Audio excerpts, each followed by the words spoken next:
მოგესალმებით ყველას.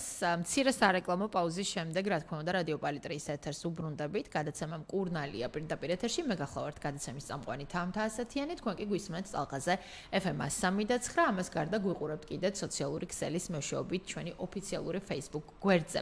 ისევ როგორც წინა ბლოგში, ამ ბლოგშიც ძალიან საინტერესო და ძალიან აქტუალურ თემაზე უნდა ვისაუბროთ. ვიცი რომ ბევრს აწუხებს ეს პრობლემა, ასე რომ აუცილებლად უნდა იყოთ ახლა ყურადღებით.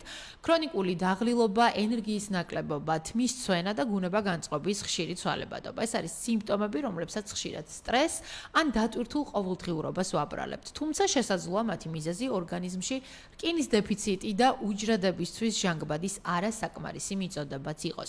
როგორ ამოვიცნოთ რეალურად რკინის ნაკლებობა, ვინ არიან მაღალი რისკის ჯგუფებში და რა უნდა გავითვალისწინოთ რკინის პრეპარატის არჩევისას. სწორედ ამ თემაზე ვისაუბრებთ დღეს და ჩვენ სასაუბროდ სტუდიაში მოვიწვიეთ საერთაშორისო ფარმაცევტული კომპანია GM Pharma-ს პროდუქციის მენეჯერი ნინი უდუმაშვილი. ნინი, მოგესალმებით. მოგესალმებით. დიდი მადლობა პირველ რიგში მობრძანებისთვის და როგორც აღნიშნა, ძალიან ბევრი ადამიანი ჩვენს გარშემო, ვისაც აწუხებს რკინის დეფიციტი, ხშირად არც კი ვიცით, რომ რეალურად გვაწუხებს რკინის დეფიციტი და აი ეს სიმპტომები, რაზეც ვისაუბრე, საკმაოდ ბევრ ადამიანში გვხვდება. ამიტომ მოდი ახლა დეტალურად ვისაუბროთ რეალურად ამ საკითხზე. რატომ არის რკინის დეფიციტი დღეს ასე გავრცელებული და რა შეგვიძლია გამოვყოთ ძირითად მიზეზად? მოგესალმებით თამთა, კიდევ ერთხელ მივესალმებით ჩვენს მსმენელს, მადლობა მოწვევისთვის. თემა ნამდვილად საინტერესო და აქტუალურია, როგორც დასაწყისში აღნიშნეთ და ამას სტატისტიკური მონაცემებიც გვეუბნება. ჯანდაცვის მსოფლიო ორგანიზაციის მონაცემებით, რკინა დეფიციტური მდგომარეობა ეს არის ერთ-ერთი ყველაზე გავრცელებული კვებითი დეფიციტი. არა მხოლოდ მსოფლიოში, არამედ ჩვენთან საქართველოშიც, რა თქმა უნდა, აქტუალური თემა არის. ძირითად შემთხვევაში, რამდენიმე გამომწვევი მიზეზი შეიძლება რომ გამოვყოთ რკინის დეფიციტური მდგომარეობის. პირველ რიგში არაბალანსირებული კვება. ხშირად საუბრობთ ხოლმე თქვენთან სტუდიაშიც მიკრო და მაკრო ელემენტების მნიშვნელობაზე, მათ როლზე და ყოველთვის აღნიშნავთ, რომ ეს არის ის აუცილებელი ელემენტები, რომელსაც ჩვენ ვიღებთ საკვები პროდუქტის საშუალებით. და მაშინ, როდესაც ვერ ვახდენთ ბალანსირებულ კვებას, სწორედ მაშინ დგება საჭიროება საკვები დანამატის სახით მისი მიღების. სწორედ არაბალანსირებული კვება ეს არის ერთ-ერთი მნიშვნელოვანი გამომწვევი მიზეზი. ასევე შესაძლოა ვიკვებებოდეთ ჯანსაღად, თუმცა გარკვეული ფაქტორები, მათ შორის საწვრთნელებელი სისტემის გარკვეული დაავადებებიც თუნდაც ამ შემთხვევაში ხშირად ვერ ხდება ხოლმე სრულხასოვანი შეწოვა რკინის და სწორედ ესეც შეიძლება იყოს ერთ-ერთი მნიშვნელოვანი რისკ ფაქტორი. ასევე ყოველთვიური დანაკარგიც ალბათონებში განსაკუთრებით რეპროდუქციულ ასაკში ესეც განსაკუთრებით მნიშვნელოვანი რისკ ფაქტორი არის და ამ შემთხვევაში პირველ რიგში უნდა ვახსენოთ რკინის მთავარი როლი და ფუნქციაც და სწორედ სიმპტომებიც აქედან გამომდინარე გვხდება, ხო? რკინის ერთ-ერთი მნიშვნელოვანი ფუნქცია სწორედ ორგანიზმის ჟანგბადით მომარაგება არის, ტრანსპორტირებას უზრუნველყოფს და ჰემოგლობინის სინთეზში მონაწილეობს. გარდა ამისა, კიდევ ძალიან ბევრი ფუნქციები აქვს, თუნდაც იმუნური სისტემის ფუნქციონირებისთვის არის მნიშვნელოვანი.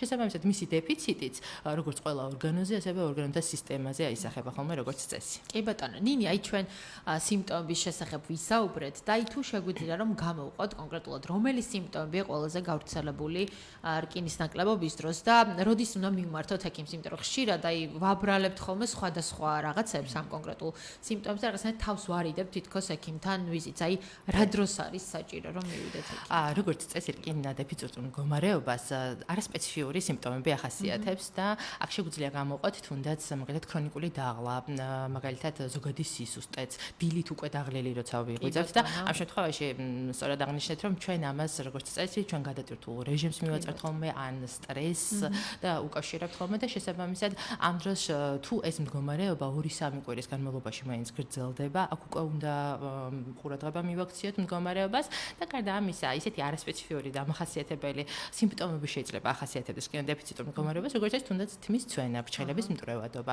ასევე გუნება განწყობილების ცვლილება და კონცენტრაციის უნარის დაქვეითებაც მათ შორის. ასევე სიფერმკრთალი და ბავშვებში არის ხოლმე როგორც წესი ყველაზე ისეთი სპეციფიური სიმპტომი დამახასიათებელი, ეს გემოების გაუკუმართება, მაგალითად, როდესაც რაღაცა ცარცის ან ყინულების ჭამა უნდათ ხოლმე ბავშვებს და მოსწონთ და ამ დროსაც მშობლმა აუცილებლად უნდა იფიქროს ხოლმე როგორც წესი რკინა დეფიციტურ მდგომარეობაზე. ხო, იმიტომ რომ ეს ხშირია ხოლმე ნამდვილად ბავშვებში. აი ბავშვები ახსენეთ, თუმცა მაინც თუ შეგვიძლია რომ გამოვყოთ ყველაზე მაღალი რისკის ჯგუფები ამ შემთხვევაში ვინ არიან? როგორც წესი, თუნდაც რკინის შემთხვევაში, როდესაც საუბრობთ, აქ აუცილებლად უნდა გამოვყოთ, ასაკობრივად მივყვეთ და ბავშვებით დავიწყეთ, იქიდან გამომდინარე, რომ ბავშვების პერიოდში და ზოგადად პატარებში რკინის მოთხოვნილებას და მის ხარჯვას შორის ბალანსი ირღვევა ხოლმე, როგორც წესი. გაძლიერებული არის ინტენსიური ზრდის პერიოდში მოთხოვნილება და საკვებით ვერ ახერხებენ ხოლმე, როგორც წესი დაბალანსებას.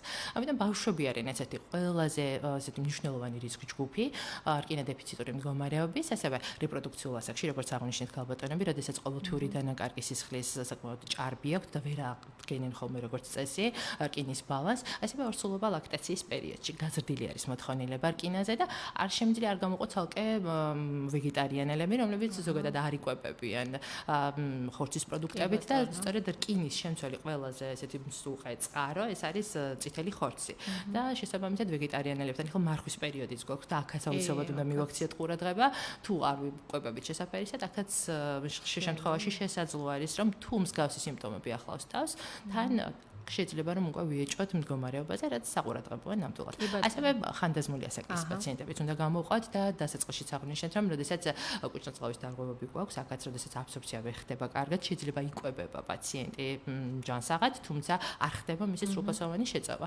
ამიტომ მსგავსი რისკ ჯგუფების დროს აუცილებელი არის, რომ ლაბორატორიული ანალიზით, როგორც დასაწყისში აღნიშნეთ, ეს სიმპტომები იმდენად დამახასიათებელია, მარტივი ჰემოგლობინის, ფერიტინის განსაზღვრით პაციენტმა აუცილებლად უნდა მიექციოს მსგავს მდგომარეობას ყურადღება. კი ბატონო, ახლა გადავიდეთ მთავარზე. ბატონო, როდესაც უკვე დავადასტურებთ ამას ლაბორატორიულადაც, რომ გვაქვს რკინის დეფიციტი და გვჭირდება აი ამ მარაგის შევსება, რას მივაქციოთ განსაკუთრებული ყურადღება, როდესაც რკინის პრეპარატის არჩევას დავიწყებთ? ზოგადად ბაზარი გაჯერებულია ნამდვილად რკინის პრეპარატებით და როდესაც ვიწყებთ შერჩევას, აქ რამოდენიმე მნიშვნელოვან ფაქტორს უნდა მივაქციოთ ყურადღება. პირველ რიგში რკინა გვაქვს ბუნებაში ორი ფორმით, ორვალენტიანი, სამვალენტიანი. ორვალენტიანი რკინა უკეთესად შეიწოვება და სრულად ხდება მისი შეწოვა, შესაბამისად მნიშვნელოვანი არის, რომ რა თქმა უნდა, კარგი ბიოშეხწევადება გქონდეს. გარდა ამისა, ზოგადად რკინის პრეპარატებზე, როდესაც საუბრობთ და პაციენტს როდესაც უნიშნავს ექიმი, აქ ხშირად ახსენებათ ხოლმე თუ ერთხელ მაინც მიუღიათ ის უსიამოვნო სიმპტომები, როგორც არის მაგალითად კვირტნაწლავის ხშირად იწვევს ხოლმე ყაფსობას, იწვევს კუჭის ტკივილს, გაღიზიანებას, მეტეორის დისკომფორტს და ამ შემთხვევაში, როდესაც ხშირად ხანგრძლივად უწევთ მაგალითად ორსულებს მიღება, აქ დამყოლობა პაციენტის რკინის პრეპარატის მიღებაზე სამწუხაროდ რთული არის ხოლმე, იმდენად უსიამოვნო გვერდითი ეფექტები ახასიათებს ტრადიციულ მარილებს, როგორც წესი, სულფატებს, ფუმარატებს და ასე შემდეგ. გარდა ამისა, მნიშვნელოვანი არის, რომ გავითვალისწინოთ შერჩევისას, ასევე უსიამოვნო სიმპტომები არის დამახასიათებელი მეტალის გემოც რკინის პრეპარატებისთვის და იმალის, ასე ვთქვათ, ფერის შეცვლაც კი ახასიათებს ხოლმე როგორც წესი. შესაბამისად, აუცილებელი არის, რომ ფორმას მივაქციოთ ყურადღება, რა ფორმით არის რკინა და რომ არ ახასიათებდეს ეს მისთვის ამახასიათებელი ყველაზე ესეთი უსიამოვნო სიმპტომები, რაც შეიძლება პაციენტისთვის შემდეგ უკვე რაღაცა დამყოლობის მხრივ დისკომფორტი გახდეს. ნინი, როგორც ჩვენ ვიცით და ჩვენ მსმენელმაც უკვე ძალიან კარგად იცის, რომ GM Pharma მუდმივად ზრუნავს ინოვაციური და თანამედროვე პროდუქტების დანერგვაზე. ამჯერად თუ შეგვიძლია რომ უფრო დეტალურად ვისაუბროთ, რა ახალი პროდუქტი დაემატა თქვენს პორტფელს რკინის მიმართულებით და რა გამოარჩევს მას ბაზარზე უკვე არსებული სხვა პროდუქტებისაგან. თემატურია რომ ნამდვილად ფერიონით ვართ დღეს თქვენთან სტუდიაში წარმოდგენილი GM Pharma საკვები დანამატის პორტფელს დაემატა კიდევ ერთი საინტერესო სიახლე ფერიონის დასახელებით. ფერიონი არ არის მხოლოდ რკინის პრეპარატი, მასში შემავალი დამატებითი ნუტრიენტები, ეს არის B9 და B12 და ასევე C ვიტამინი, რომელიც ასევე აუცილებელი არის და ზოგადად ეს კომბინაცია ძალიან მნიშვნელოვანი არის ჰემოპოეზისთვის.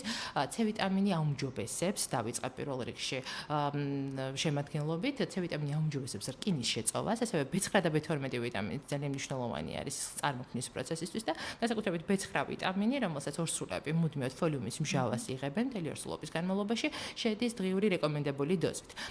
გარდა ამისა, ყოველთვის GM Pharma ცდილობს, რომ თითოეული ახალი პროდუქტი იყოს გახსოვს კომფორტული, უსაფრთხო, ეფექტური და რა თქმა უნდა ხარისხიანი. ეფექტურობასთან დაკავშირებით კიდევ აქ რკინის ფორმაზე გავამახვილე ყურადღება, შედის ბისგლიცინატის ფორმით. რკინის ბისგლიცინატი ორვალენტიანია, რკინა შედის ფერიონის შემადგენლობაში და თვითონ ამ ფორმას აქვს ძალიან ესე ვთქვათ განმასხვავებელი სხვა ტრადიციული მარილებისგან, დაბალი დოზის შემთხვევაშიც კი მაღალი თერაპიული ეფექტი აქვს, არ ახასიათებს ის უკვე ნახსენები გვერდითი ეფექტები და შესაბამისად პაციენტისთვისაც ხანგრძლივად მიღების შემთხვევაშიც კი არ ახასიათებს ეს გვერდითი ეფექტები, შესაბამისად უფრო თამამად შეგვიძლია რომ მივიღოთ. გარდა ამისა, ფერიონი იწარმოება გერმანიაში და ჩვენი ხმარებლები დამოსახლება კარგად იცნობს ჩვენ არაერთ საკვებ დანამატს, რომელიც სწორედ ველთფარმას ქარხანაში იწარმოება და ფერიონის სწორედ ამ ოჯახის წევრი არის და მასში შემავალი თითოეული კომპონენტი, როგორც აღნიშნეთ, B9, B12, C ვიტამინი დღიური რეკომენდებული დოზით შედის. იმ შემთხვევაშიც კი თუ პაციენტი თვლის, რომ იკვებება ბალანსირებულად, ამ შემთხვევაშიც კი, ასე ვთქვათ, ვერ მოახერხებს დოზის გადაჭარბებას. შედის თითოეული კომპონენტი დღიური რეკომენდებული დოზით. 12 წლის ასე კიდე ინიშნება თამთა და დღეში ერთი კაფსულა როგორც წესი სრულიად საკმარისია. კვებამდე 1 საათით ადრე ან კვებიდან 2 საათის შემდგომ შეუძლია. ახალი პროდუქტია, როგორც აღნიშნეთ, თუმცა მთელი საქართველოს მასშტაბით ყველა ძირითად სააფთიაქო ქსელში უკვე ხელმისაწვდომია ფერიონის შეძენა.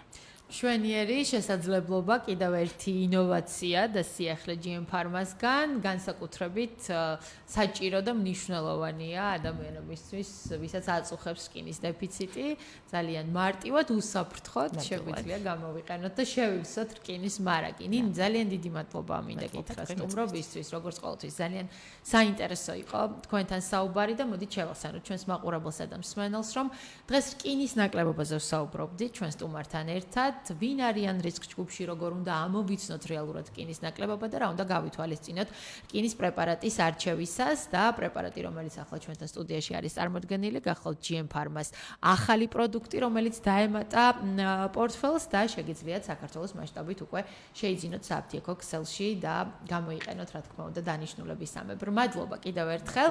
ჩვენთან სტუმრად გახდათ საერთაშორისო ფარმაცევტული კომპანია GM Pharma-ს პროდუქციის მენეჯერი ნინი უდუმაშვილი. მადლობა ჩვენს მაყურებელს და მსმენელს, ვინც რო დაგვითმო და ჩვენთან იყო. შევხვდებით, რა თქმა უნდა, მომდევნო 4 შაბათს.